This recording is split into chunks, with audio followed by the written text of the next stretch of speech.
Hello बच्चों, अब हम करेंगे question 8। If the selling price of 16 water bottle is equal to the cost price of 17 water bottle, find the gain percent earn by the dealer. अब देखिए, selling price of 16 water bottle हमें ही इसी को कॉस्ट प्राइस लेट करना पड़ेगा और इसी को ही सेलिंग प्राइस लेट करना पड़ेगा, तभी हमारा आंसर निकल के आएगा। तो सबसे पहले इसको हम लेट करते हैं। Let cost price of 1 water bottle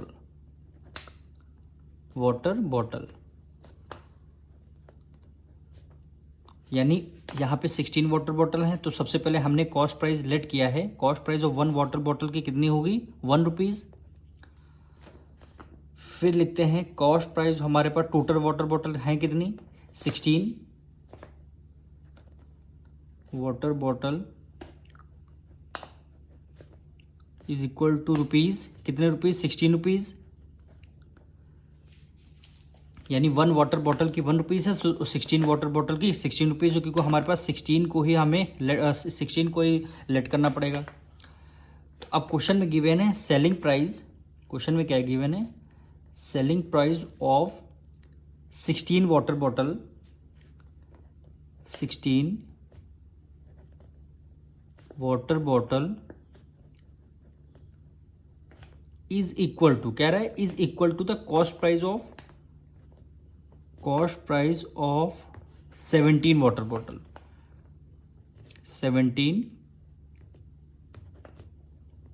water bottle is equal to, अब देखिए कह रहा है 1 वाटर बॉटल की कॉस्ट 1 रुपीज़ है, 16 वाटर बॉटल की कॉस्ट 16 रुपीज़ है, तो cost price of 17 water bottle कितने रुपीज़ हो जाएगी? 17 रुपीज़। भाई अगर 1 वाटर बॉटल 1 रुपीज़ है, 16 वाटर बॉटल 16 रुपीज़ है, तो कॉस्ट प्राइस 17 वाटर बॉटल की कितनी हो गई? 17 रुपीज़। ये इतना आपको समझ में आया होगा, क्योंकि ये चीज़ इक्वेशन हमको क्वेश्चन में ही गिवन थी। Selling price of 16 water bottle is equal to the cost price of 17 water bottle. तो कॉस्ट प्राइस 17 वाटर बॉटल की कितनी है? 17 रुपीज़। अब देखिए क्वेश्चन, अब आपको कॉस्ट प्राइस कितनी गिवन है? Cost price of 16 water bottle कितनी है? 16 रुपीज़। तो कॉस्ट प्राइस आपकी 16 आ गई। अब हमें निकालना है सेलिंग प्राइस। अब देखिए selling price of 16 water bottle की कितनी है? ये देखिए 17 rupees. Selling price of 16 water bottle की कॉस्ट कितनी है? 17 रुपीज़।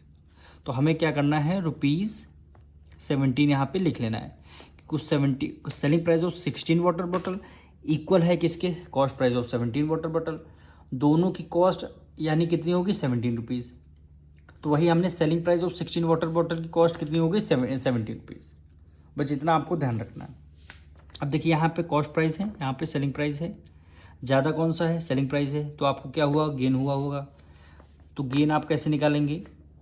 यानी gain is equal to selling price में से आपने कॉस्ट प्राइस को माइनस कर दिया।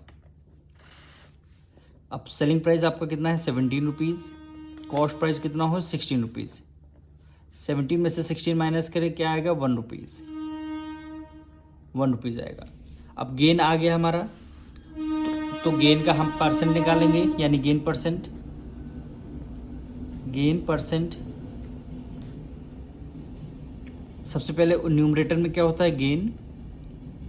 डिनोमिनेटर में उसका कॉस्ट प्राइस, परसेंटेज में मल्टीप्लाई बाय 100 कर देते हैं। गेन है 1 आया गेन। कॉस्ट प्राइस हमारी कितनी आई है? कॉस्ट प्राइस हमारी 16 रुपीज़ है, वो मल्टीप्लाई 100।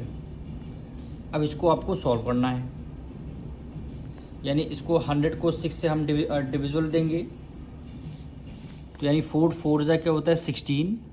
फिर 4 से करेंगे, 4 2 जा 8, 2 कैरी गया, 4 5 जा क्या हो गया? 20 हो गया।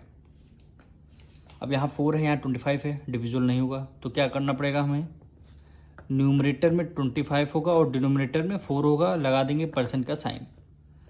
अब इसका आंसर हमें मिक्स फ्रैक्शन में निकालना होगा, तो यानी 4 को बाहर रखेंगे, 25 को अंदर। 4 8 जा क्या होता है? 24। 5 में से 4 का 1, यानी 8 होल रिमाइंडर आपका न्यूमरेटर में और डिवाइजर आपका डिनोमिनेटर में, यानी 8 होल 1/4 क्या हो जाएगा, आपका आंसर आ जाएगा, यानी 8 होल 1/4%, यही क्या हो जाएगा, आपका आंसर होगा। मिलते हैं नेक्स्ट वीडियो में।